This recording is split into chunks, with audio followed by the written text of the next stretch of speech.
Oh hey, didn't see you there. I'm Charlie. I'm Jared. And we did CAD 3D printing. We used Fusion 360 to design the pieces. We began with a sketch.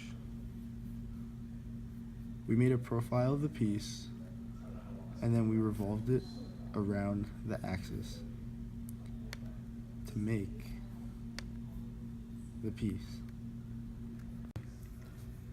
As you can see here, we have our 2 rings.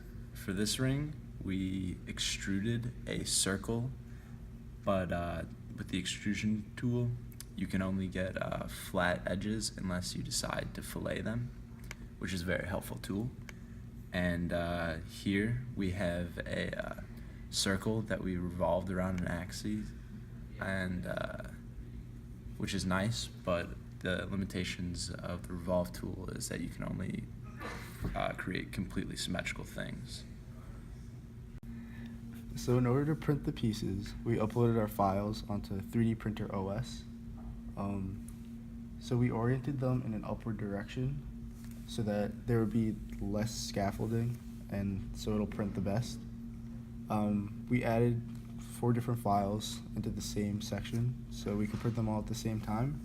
But when we inserted the files, the measurements were kind of off, so we had to scale it right here to the appropriate size so that they would be ranging from like 3 to 3.5 inches tall. So each individual piece had its own challenges. So for our knight, the knight is very different. You can't revolve it because it's not completely symmetrical. So for this, we made a profile, and then we extruded it into a solid object, and we made this. So this is our horsey. It came out like that, and When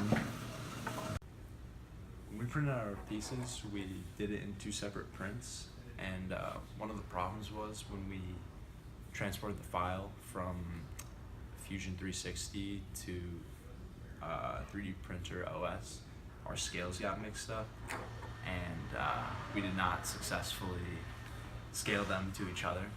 So if we were to reprint, we would obviously shrink the pawn so it's not the same size as the queen. yeah. Checkmate.